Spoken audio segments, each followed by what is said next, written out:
शेवटचा वाढदिवस असेल असं दावा संजय राऊत यांनी केला. असा प्रश्न काय केलाय? नरेंद्र मोदींचा 17 सप्टेंबरला शेवटचा वाढदिवस असेल नाही ना, पण असं काय बोललेलं आहे तो? नाही, मी ऐकलेलं नाहीये. एक्झॅक्ट असं बोललेलं असे कारण शेवटचा वाढदिवस नाही, मी ऐकल्यानंतर बोललो. मुंबईतील मोठी मैदाने वाचवण्यासाठी रविवारी आदित्य ठाकरे तिरंगा रॅली काढला. अहो, पण ह्या मोकळ्या मैदाना वर्षानुवर्ष मुंबई महापालिका ह्यांच्याकडेच होते. बहुसंख्य ह्या मैदानं ह्यांनी नाईट लाईफसाठी पण बहुसंख्य वापरलेले आहेत, महापौर बंगल्यासारखे. आणि म्हणून पहिल्या मोर्चा त्यांनी मातोश्रीवर काढावा आणि मग अन्य भागामध्ये मोर्चा काढण्याची हिंमत करावी. आणि म्हणून माझं मत असं आहे की हे जे स्वतःच केलेल्या पापावर त्यांनी मोर्चा अगर काढत असतील तर सर्वात पहिला मोठा मोर्चा तुमच्या मातोश्रीवर काढा. या तुम्ही केलेल्या चुका आहेत ते सुधारण्याचं काम आता भारतीय जनता पक्ष शिवसेना म्हणून आम्ही मुंबई महापालिकेच्या माध्यमातून करतोय. राज्यातील अर्बन कोऑपरेटिव्ह बँकांचा अमित शहानी नष्ट केला. आता संजय राजाराम राऊत आणि सहकार क्षेत्राचा काय संबंध आहे हा मला आतापर्यंत माहित नाही, कधी कळलेला नाहीये. म्हणून आदरणीय अमित शहा साहेब हे वर्षानुवर्ष सहकार क्षेत्रामध्ये काम करतायत, त्यांनी नेतृत्व करतायत, त्यांनी विविध उपयोजना ऐतिहासिक निर्णय गुजरातच्या डीसीसी बँकमध्ये घेतलेले आहेत. आताही ह्या देशाचे सहकार मंत्री म्हणून त्यांनी ज्या पद्धतीने क्रांतिकारक निर्णय ते घेत आहेत ते संजय राजाराम राऊतच्या बौद्धिक क्षमतेपेक्षा मोठे आहेत किंवा पलीकडचे आहेत. म्हणून त्यांना अर्बन सहकारी बँक, जिल्हा सहकारी बँक हा संजय राजाराम राऊतच्या कुवतीपेक्षा जास्त मोठा विषय आहे. म्हणून माहीत नसलेल्या विषयामध्ये त्यांनी पडू नये. निधी वाटपामध्ये मित्रपक्ष दुजाभाव करतात त्याचा शिवसेनेचा नरेंद्र बोंडेकर यांनी आरोप केला. आता तो कदाचित त्यांच्या जिल्हापुरता विषय असेल. मला विश्वास आहे की भारतीय जनता पक्ष शिवसेना सगळे एकत्र मिळून त्याच्यावरही तोडगा काढतील. संजय राऊत म्हणतात अमित शहाना मराठीतून पत्र पाठवतील, महाराष्ट्रातून पाठवतील, शहरी सहकारी बँकांसंदर्भात राऊतांना शहाना पत्र पाठवतो. महाराष्ट्राच्या सहकारी तुम्हाला प्रश्न परत तुमच्या ऑफिसहून समजून घ्या आणि मग मला विचारा. त्या बाकीचे एवढे तरबेज पत्रकार आहे, कोण विचारत नाही, दोघंच बॅटिंग करतात ते लोक, नुसते कॅमेरा धरायला आहेत वाटतं. अजितने आम्हाला सांगाल की वंदे मातरमची भाजपचा नेमका संबंध काय आणि भाजपचे संबंध कोणते क्रांतिकारक होते? प्रत्येक देशभक्ताचा संबंध हा वंदे मातरमशी आहे. जो ह्या देशावर प्रेम करतो, तिरंगाला आपला ध्वज मानतो, तो प्रत्येकाच्या मुखातून पूर्ण वंदे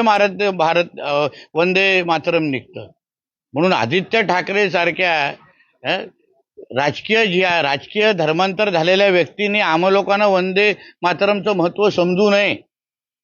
त्याला पहिला अगर त्याच्या बुडामध्ये अगर खरंच हिंमत असेल तर त्यांनी काँग्रेसला जाऊन सांगावं की वंदे मातरम हे पूर्ण म्हणा, पहिल्या 2 ओळी म्हणू नका. एवढी हिंमत आहे का आदित्य ठाकरेला त्यांना सांगण्याची? लात मारून परत मुंबईकडे दिशेने पाठवतील.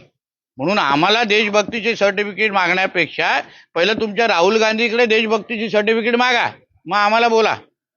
साहेब, आंबेगाव पुणे येथील पोषण आहाराचा लिखितप्रचार सोशल मीडिया दाखवल्याप्रकरणी तिथल्या अंगणवाडी सेविका आहेत त्यांच्यावरच कारवाई झाली आहे आणि ते अधिकारी आहेत त्यांना निलंबित केलं. त्या बाबतीत चौकशी करू ना, नेमकं काय घटना तिथे झालेली आहे त्या बाबतीच्या अधिकाऱ्यांनी तिची चौकशी केल्यानंतर मी बोलू शकतो ना.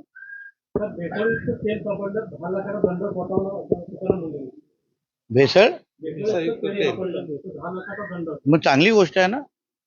अशाच कडक कारवाया झाल्या पाहिजे.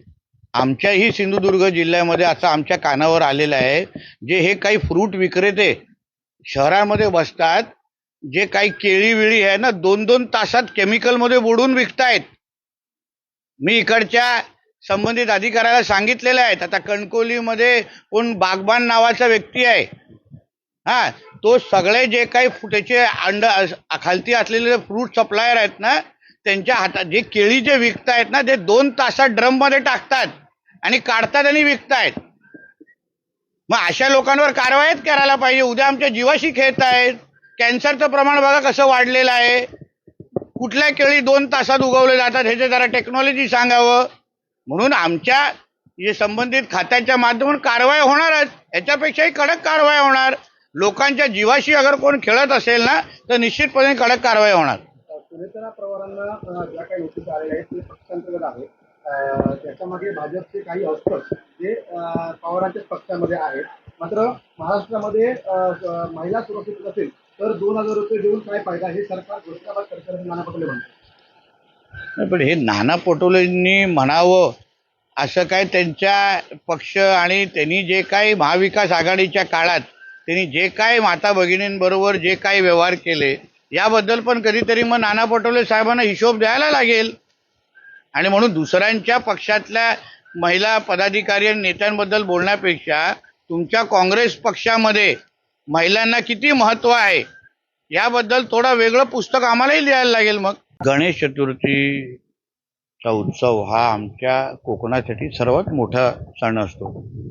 मोठ्या प्रमाणामध्ये मुंबई आणि महाराष्ट्रातून आमच्या जिल्ह्यामध्ये राहणाऱ्या ग्रामस्थांचे नातेवाईक असो, पर्यटक असो, हे आमच्या गणेश उत्सवाच्या निमित्ताने जिल्ह्यात येतात.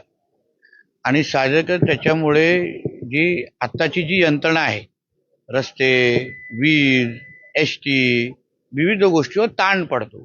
कारण का आता जे 5 लोक रस्ता वापरणारे आहेत, उद्या 15 लोक वापरतात. कारण ते बाहेरून येणारे लोक आपल्या गावात जे येतात नातेवाईक, ते त्यांच्या हिशोबाने जिल्हाभर त्यांच्या कार्यक्रमानंतर फिरतात. आणि म्हणून जिल्हा प्रशासन म्हणून गणेश उत्सवाच्या पूर्वतयारीसाठी जे महत्त्वाचे जे डिपार्टमेंट आहेत त्या डिपार्टमेंट बरोबर बसणं, त्यांना काही सूचना देणं, पूर्वतयारीसाठी त्यांना कामाला लावणं, ह्यासाठी पालकमंत्री म्हणून, जिल्हाधिकारी आणि आमचे सगळे प्रमुख अधिकारी म्हणून एकत्र बसून आम्ही आज नियोजन केलेलं आहे. आठवड्याभरामध्ये आठवड्यानंतर आम्ही परत भेटणार आहोत. 5 सप्टेंबरपर्यंत सगळी कामं पूर्ण करा असं सगळ्या जणांना आदेश दिलेले आहेत.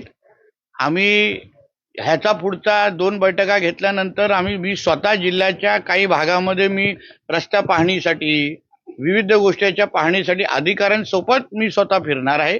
आणि म्हणून गणेश चतुर्थीच्या वेळी आमच्या स्थानिक लोकांना आणि जिल्ह्याच्या लोकांना काही विघ्न येऊ नये या दृष्टिकोनातून आजच्या बैठका आम्ही घेतलेल्या आहेत. कोकण संवादच्या ताज्या घडामोडींसाठी चॅनलला सबस्क्राईब करा आणि बेल आयकॉनला क्लिक करा.